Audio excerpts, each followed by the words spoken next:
Dobrý den a vítejte, já jsem Lenka Malíková a dneska vás vezmu do Třebíče. Dopiju si kafe a jdeme na to.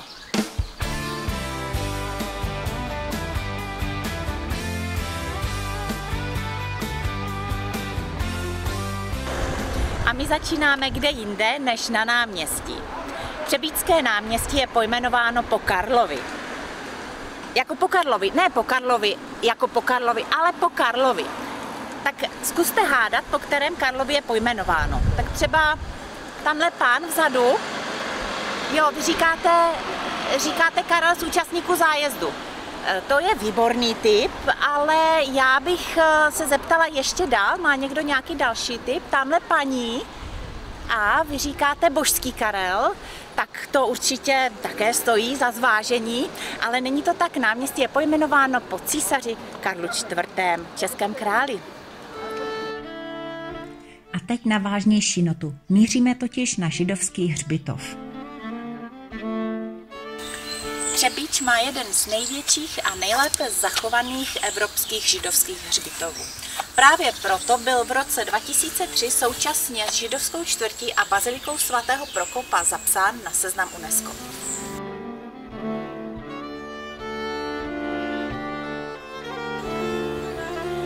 Spodní část hřbitova jakoby celou chtěl pohltit břečťan, kterým prorůstají keříky lesních jahod.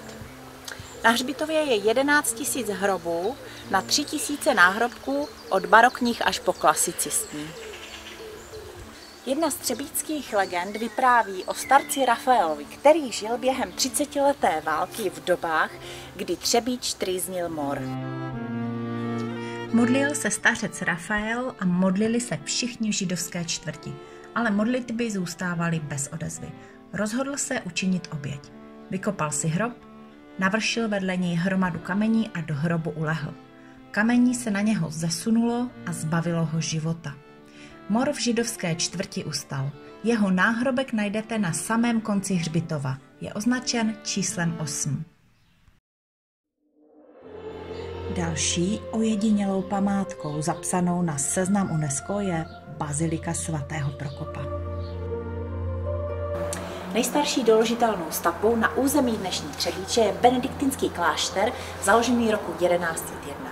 Jeho nedílnou součástí byla bazilika Panny Marie, která však utrpěla během staletí značné škody, a to zejména v dobách obléhání Matyášem Korvínem. V 17. století přestavěl kostel ve stylu barokní gotiky František Maxmilián Kaňka. Hodnota baziliky spočívá v tom, že spojuje principy románského a gotického slohu a přitom se tyto dva styly nepřekrývají.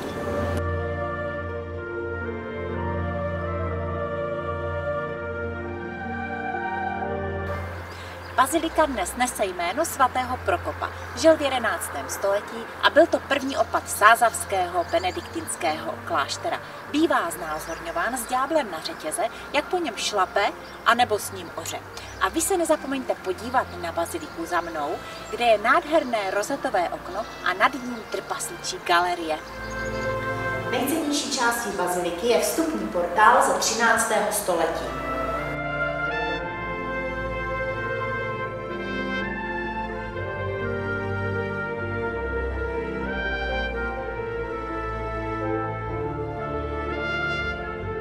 Nástěnné malby, které se dochovaly, jsou druhé nejstarší na Moravě, hned po malbách ve Znojmě v rotundě svaté Kateřiny.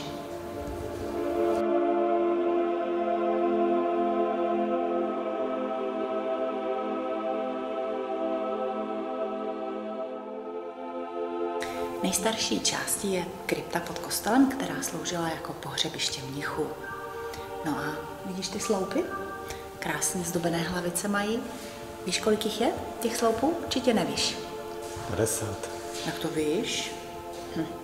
A tamhle jeden sloup je jinačí. Po zrušení kláštera byla krypta používána též jako pivovarský sklep. Během této doby byl jeden sloup vybourán a vrácen zpět už byl v jiné podobě.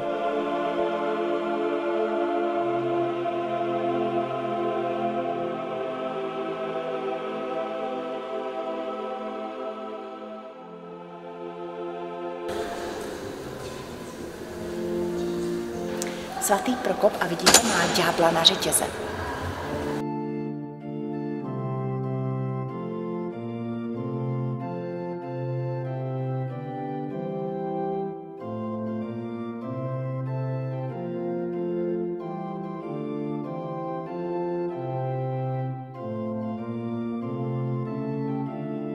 Jdeme se podívat na trpasličí galerii.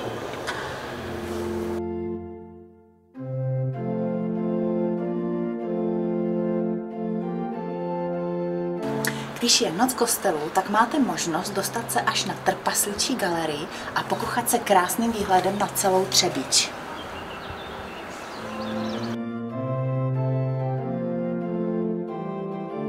Všimněte si kruhových objezdů v Třebíči. Jejich výzdoba připomíná rozetová okna baziliky. Za bazilikou jsme objevili půvabnou bylinkovou zahrádku.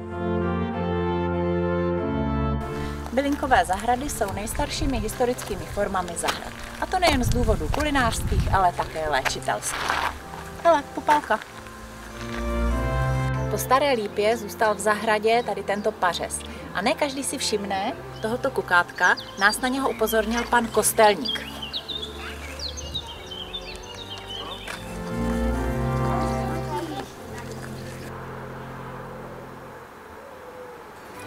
Valdštejnský zámek nabízí stále expozice Muzea Vysočiny. Dozvíte se o geologickém vývoji Třebíče, nahlédnete do světa bran a portálů někdejšího benediktinského kláštera, anebo se můžete také projít zámeckými komnatami a podívat se, jak žili tehdejší pánové a jejich rodiny.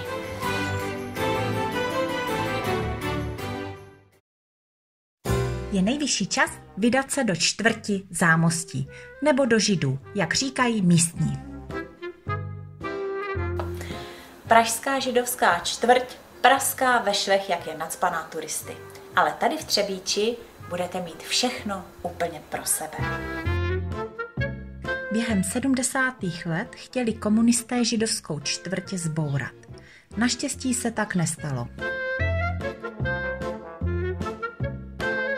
Zachovalo se 123 budov, mezi nimi rabínský dům, radnice, nemocnice, škola, 2 synagogy a další.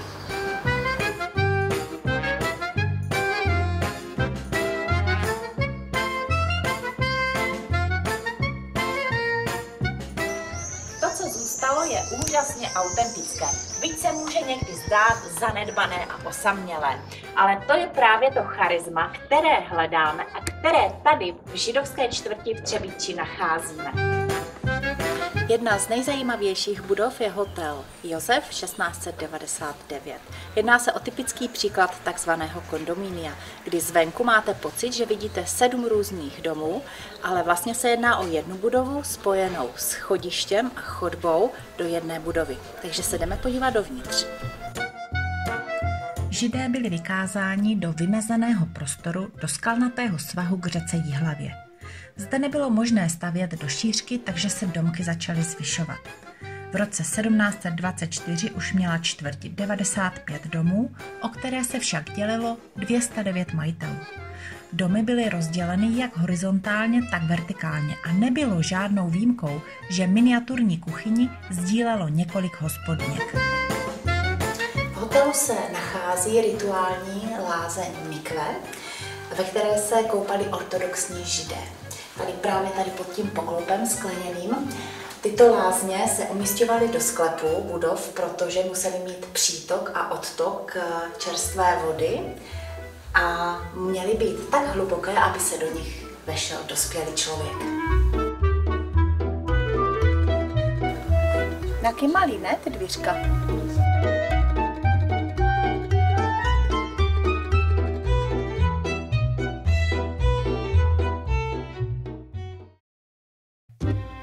Nyní vás pozveme do zadní synagogy a do domu Seligmana Bauera. Zadní synagoga pochází z roku 1669 a nejdůležitější je její východní stěna, která směřuje k Izraeli a byla v ní umístěna schránka s Tórou. Při rekonstrukci byly objeveny fragmenty původních barokních fresek.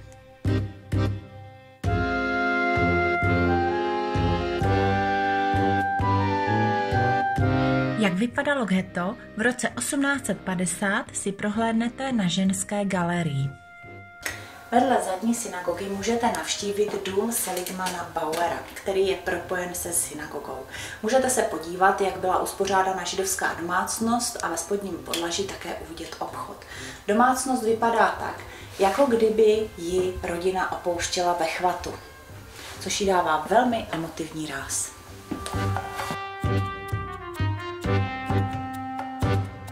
Jen tak pro zajímavost, v pozadí posloucháte hudbu klezmer, což je židovský hudební žánr určený především pro svatby.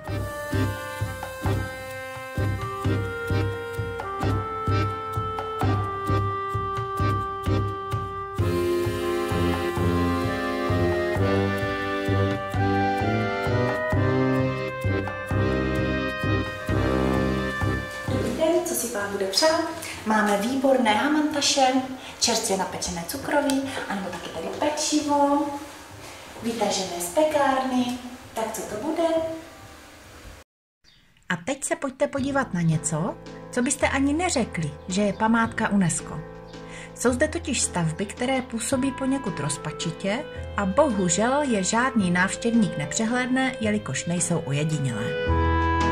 Narážíme na několik schátralých budov, a to pár kroků od návštěvnického centra a horní synagogy. Některé jsou bez střechy, jiné mají obnažené cihly i elektrické vedení.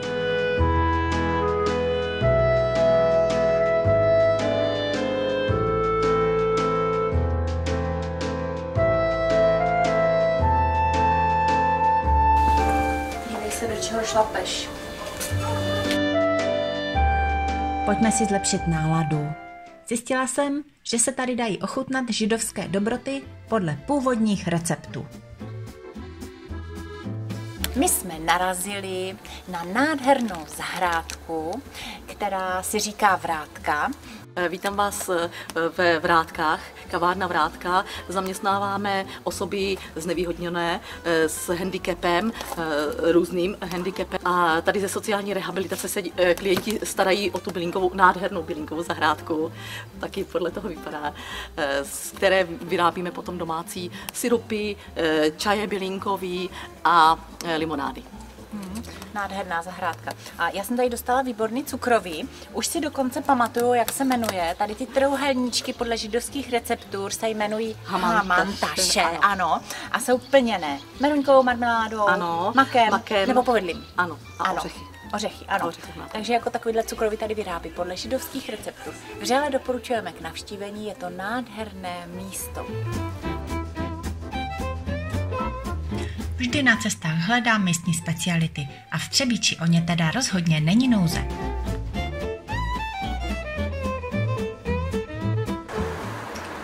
Já jsem tady objevila ale úžasnou knížku. Jeste čokoládu a zhubněte. Tak já jdu na to. Vyrobit čokoládu je docela velká věda. A mě by zajímalo, vám vaše čokoláda chutná, ale je to záruka, že bude chutnat i klientům? Jak to vy docílíte? To máte pravdu, že mě chutná, a jestli je to záruka, to nevím, jestli je to úplně záruka, ale samozřejmě ty chutě jsou různé a někteří vyhledávají sladkou, někteří úplně bez cukru, takže proto se snažíme mít asi co nejširší sortiment a tak nějak pokryt co nejvíc těch chutí. Tak za sebe doporučuji pralínky slaný karamel. Mňam. Já bych si dala něco ostřejšího. Panáka, whisky. Vidíš ten bar? Jdem se tam podívat.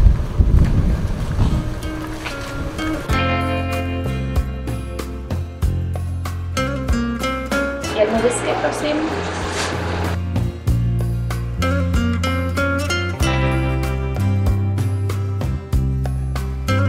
Firma Trebič je první a jedinou firmou u nás, která se specializuje na výrobu a zrání whisky. Nejsem žádný znalec tohoto nápoje, ale opravdu jsem si vychutnala slibované dlouhé tóny hořké čokolády. No, kdo by to byl řekl, že?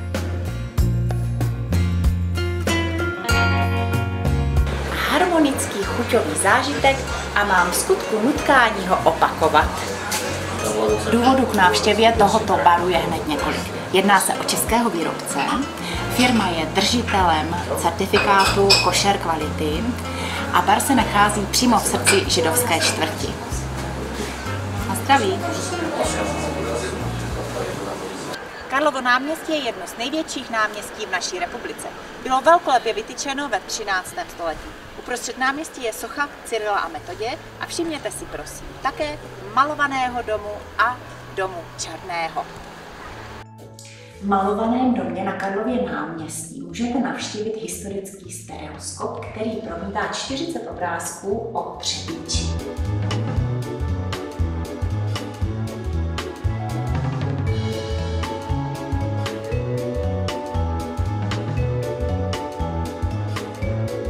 Takhle se trošku porozhlédnout z výšky. Nabízí se městská věž při kostele svatého Martina. Má 75 metrů a jenom 162 schodů.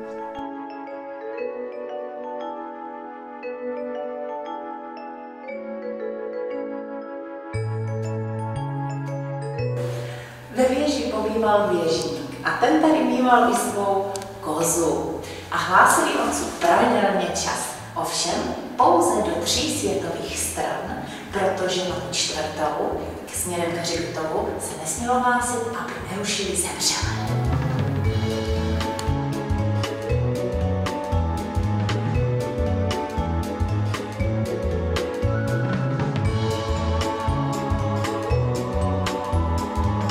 A teďka bych se zašla podívat tamhle na ty skály napravo.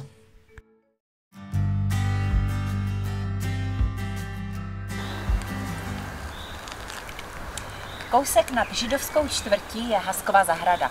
Je tady báječný klid a nejenom to, že si tady odpočinete, ale také se pokocháte výhledem na baziliku.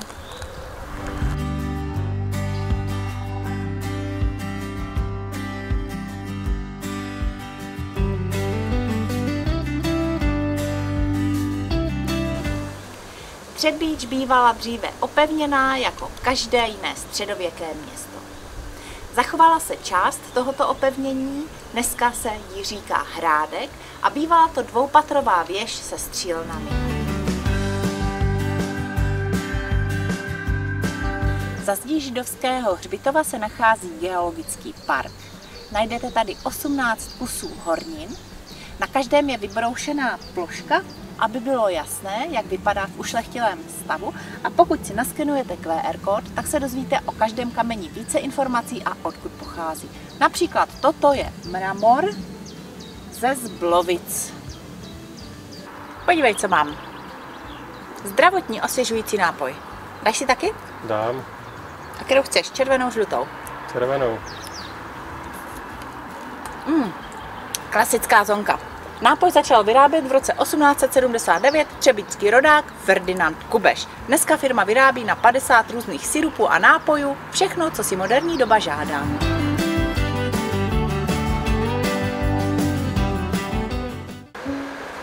Borovinský most, známý též jako most sebevrahu. Od kolejnic dolů je to 42,5 metru.